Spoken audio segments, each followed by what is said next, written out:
The divine tales में आपका अभिनंदन है। वृंदावन की भूमि जो कृष्ण की माखन चोरी से रास लीला तक सारी लुभा देने वाली गतिविधियों की साक्षी है, आज भी कृष्ण के प्रेम से सराबोर है।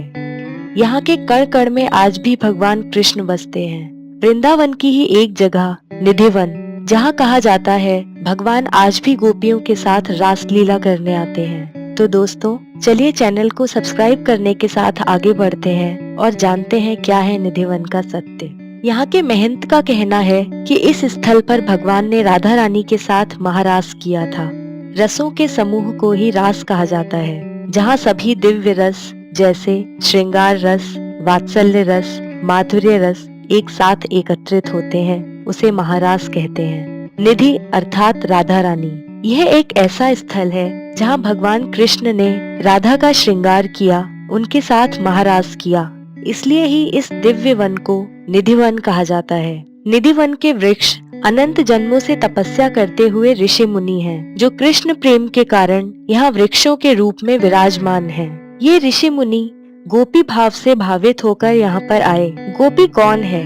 जो हृदय से भगवान के लिए समर्पित है, वे सब गोपियाँ हैं। जो अपनी इंद्रियों से भगवत रस का पान करते हैं, वे सभी गोपी हैं। अचंभित कर देने वाली बात यह है कि संध्या के पश्चात निधिवन में जाने की अनुमति नहीं है।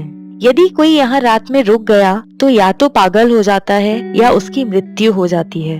संध्या होते ही यहाँ रहने वाले पशु पक्षी भी वन से बाहर चले जाते हैं। इसका कारण यही है कि हर रात श्री कृष्ण यहाँ आते हैं और गोपियों के साथ रास रचाते हैं। अनेक लोगों ने रात में रुककर भगवान के दर्शन पाने का प्रयास किया, परंतु या तो उनकी मृत्यु हो गई या मानसिक संतुलन खो बैठे।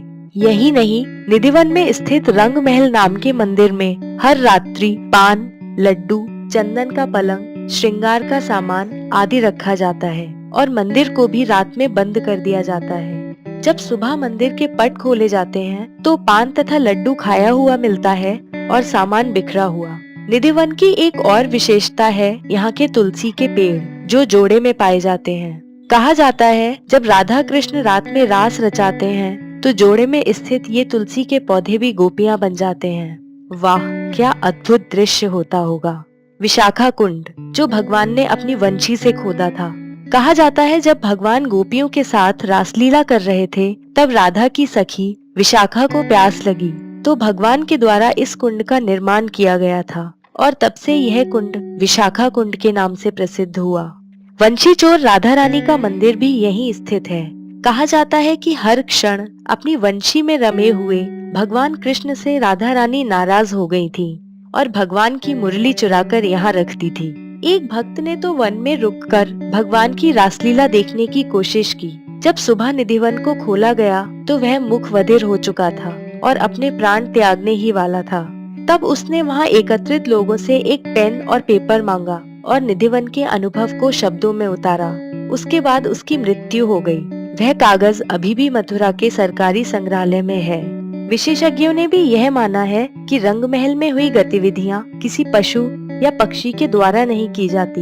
हैरान कर देने वाली बात यह है कि निधिवन के आसपास के निवासी शाम को 7 बजे के बाद इस वन की ओर देखते भी नहीं हैं। अनेक घरों में तो खिड़कियां भी नहीं हैं। स्थानीय निवासियों के अनुसार रात में कई बार घुंघरू और बांसुरी की आवाज सुनाई देती है, लेकिन उधर देखने की हिम्मत कोई नहीं जुटा पाता।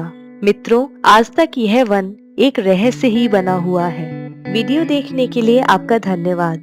कृपया कमेंट करके हमें बताएं कि हमारा आज का एपिसोड कैसा लगा। द डिवाइन टेल्स को सब्सक्राइब कीजिए ताकि नेक्स्ट अपलोड्स का भी आप आनंद उठा सकें। धन्यवाद।